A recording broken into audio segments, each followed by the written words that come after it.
Baik, assalamualaikum warahmatullahi wabarakatuh. Welcome back to my channel. Oke, seperti biasa kita akan belajar lagi tentang geografi. Check this out this video. Baik, assalamualaikum warahmatullahi wabarakatuh. Alhamdulillah, apa kabar semuanya? Jumpa lagi ya dengan saya Pak Septian. Nah, hari ini kita akan belajar komponen penginderaan jauh. Kemarin kita sudah sempat membahas tentang peta ya. Sekarang kita masuk ke materi selanjutnya pada bab 2, yaitu komponen penginderaan jauh. Ia yang mengerjakan lebih dari apa yang dia bayar, insya Allah dia akan mendapatkan balasan atas apa yang dia lakukan. Jadi jangan pernah mengeluh, terus lakukan yang terbaik atas apa yang kita kerjakan sekarang. Soalnya nanti akan Allah atau Tuhan kita semua akan membalas sesuai dengan usaha kita yang sekarang. Oke? Sebelum itu, let us pray together. Press start.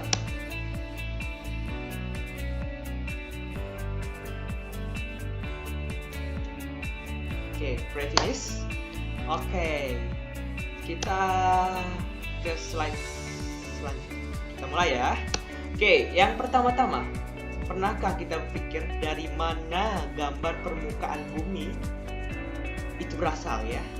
Dan bagaimana cara mendapatkan? Nah, oke, dari mana cara mendapatkan ini ya, gambar permukaan bumi ini? Udah pada tahu belum? Oke, ya. Dari mana dia bisa tergambar seperti ini? Kemudian prosesnya bagaimana? Oke. Tidak perlu berlama-lama. Ini pasti ada yang sudah tahu dan ada yang tidak. Oke, check this out the slide selanjutnya. Oke, siapakah dalangnya? Oke, siapakah dalangnya? Apakah dia? Nah, apakah dia? Oh, tidak. Apakah dia Superman? Oh, tentu tidak juga ya. Apakah dia? Bapak rasa juga tidak ya. Dan apakah dia? Tidak. Mereka memang berasal dari luar angkasa, baik Mr. Bean, Superman, Thanos, dan Trump ya. Tapi dia tidak mempunyai misi khusus untuk merekam permukaan bumi. Jadi siapa dalangnya? Oke, kita next slide ya. Kita temukan jawabannya, yaitu dia. Oke, satelit dan foto udara. Nah, jadi di sini ada beberapa ya. Pertama ini satelit ya. Bagi yang belum pernah lihat, memang dia tidak ada di permukaan bumi ya. Dia adanya di luar bumi. Dia ngambang di situ ya. Pak, bisa gojek ke sana? Nggak bisa. Gosen nggak bisa. Oke, jadi kalau pulang ya susah sendiri kita ya. Kalau kita pulang ya. Pergi bisa, pulang tak bisa. Kemudian foto udara. Nah, ini biasanya di dalam bumi ya. Rekaman dilakukan oleh pesawat. Selain itu juga perekaman permukaan bumi bisa melalui balon udara, kemudian layang-layang, kemudian drone, kemudian pesawat tadi ya, satelit, dan juga pesawat juga. Oke, jadi jawabannya bukan mulai dari Mr. Bean dan Trump ya. Jawabannya adalah alat yang diciptakan oleh manusia. Salah satunya adalah satelit dan pesawat. Oke. Langsung saja. Oke, kita bertaaruf dulu ya dengan penginderaan jauh. Oke, penginderaan jauh itu sering disingkat dengan PJ. Kalau anak-anak remaja itu biasanya mengimplementasikan PJ dengan pajak jadian. Oh, itu tidak boleh ya. Itu haram kalau kita pacaran. Oke, penginderaan jauh menurut Lisland and Kiefer, ya ini orangnya, panjang sekali perumusan dari penginderaan jauh dia. Pada dasarnya ya, singkatnya, yaitu penginderaan jauh itu merupakan ilmu, seni atau teknik untuk merekam suatu objek permukaan bumi tanpa kontak langsung. Demi apa? Untuk mendapatkan data geografis dari suatu tempat tersebut. Nah, ya. Oke, seperti itu. Tanpa kontak langsung kita bisa berjalan-jalan ke tempat lain. Kita bisa mengetahui keadaan kondisi tempat lain. Itu ya penginderaan jauh ya. Next. Nah, komponen penginderaan jauh. Nah, apa saja? Yang paling utama itu ada yang namanya sumber energi. Nah, jadi perlu kita ketahui ya, sumber energi di seluruh alam semesta itu adalah matahari, sun. Nah, siapa yang melakukan perekaman? Ialah si ini tadi, ya, si satelit tadi, ataupun foto udara. Maksud saya pesawat udara. Nah, energi dari mana satelit ini? Nggak mungkin ya manusia itu terbang keluar angkasa dan mengganti baterainya, nggak mungkin ya. Kemudian nggak mungkin juga menembakkan sinar listrik dari luar permukaan bumi sampai ke satelit, nggak mungkin ya. Jadi salah satu alternatif yang dipikirkan oleh manusia biar tidak bolak-balik ganti bahan bakar.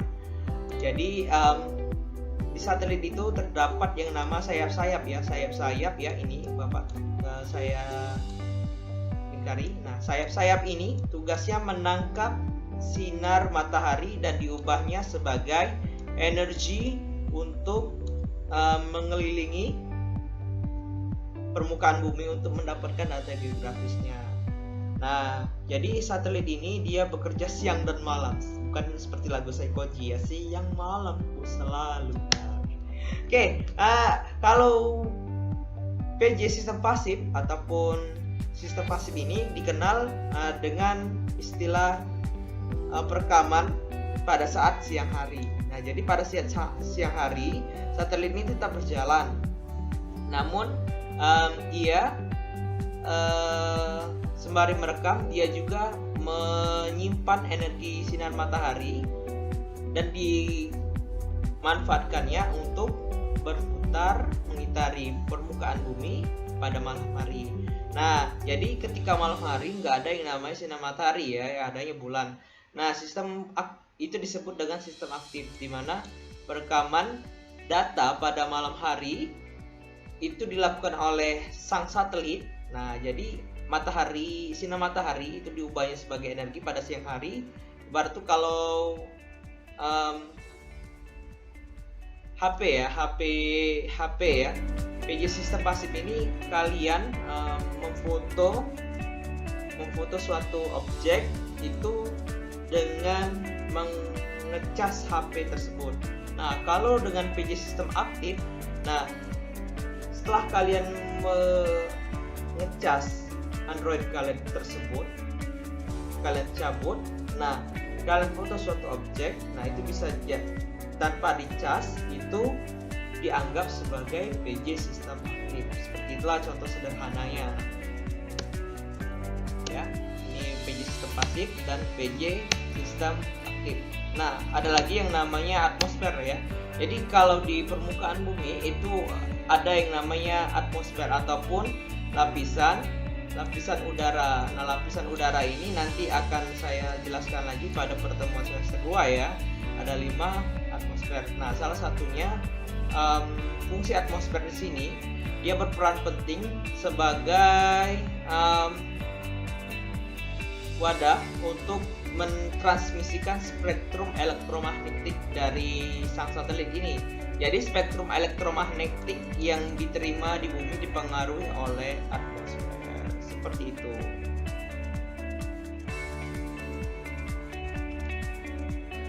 Oke, selanjutnya ya, tadi sudah kita pelajari ada sumber tenaga, kemudian ada sistem aktif dan pasif, kemudian atmosfer ya.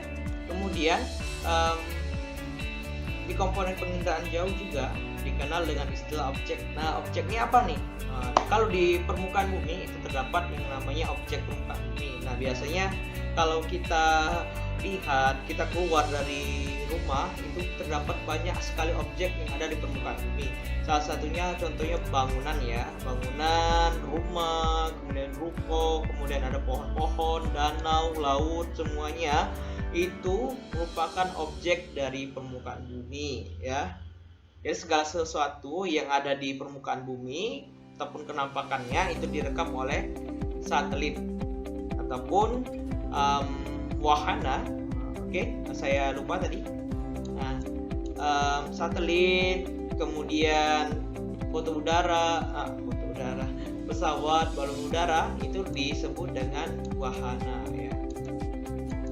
Jangan sampai lupa ya. Saya ulangi, satelit, kemudian pesawat, balon udara, itu merupakan wahana, di mana wahana ini merupakan alat yang digunakan untuk merekam suatu objek, jadi itu disebut wahana ya. Oke, objek permukaan bumi. Kemudian perolehan data. Nah, perolehan data di sini bisa diperoleh dengan cara manual, yaitu dengan misalnya kalian naik pesawat nih, misalnya pesawat. Nah, kalian juga bisa memfoto dari atas. Nah, ini disebut foto udara. Dia bisa kalian dapatkan data objek permukaan bumi melalui citra foto udara ataupun citra foto satelit. Nah, jadi saya ulangi ya. Kalau satelit itu menghasilkan yang namanya citra satelit. Kalau rekaman dilakukan oleh pesawat ataupun balon udara itu disebut dengan citra foto udara. Nah, sensor.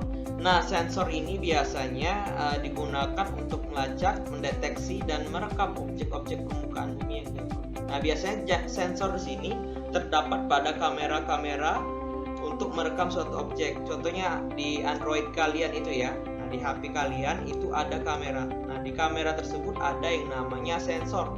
Nah, sensor untuk merekam ataupun mengambil gambar suatu objek ketika kalian melakukan foto. Nah, selanjutnya pengguna data. Nah, pengguna data di sini merupakan saya hapus dulu. Pengguna data di sini merupakan faktor tingkat keberhasilan dalam penerapan sistem penginderaan jauh. Nah, jadi ketika sampai ke pengguna data ataupun penerima data, baik itu citra satelit ataupun citra foto udara, data tersebut bisa diolah, baik itu untuk pembangunan suatu wilayah ataupun pengambilan kebijakan suatu kewenangan ya. Nah, seperti itu. Siapa yang menggunakan data tersebut? Ialah manusia. Siapa manusianya? Iya, di sini pengguna data penginderaan jauh ya. Pengguna data pengguna data penginderaan jauh itu disebut dengan interpreter. Saya ulangi, pengguna penginderaan jauh disebut dengan interpreter. Nah, jadi para orang-orang yang menggunakan data baik itu citra satelit ataupun citra foto udara itu disebut dengan interpreter. Oke, ngerti ya? Selanjutnya hasil perekamannya diantaranya ini ya.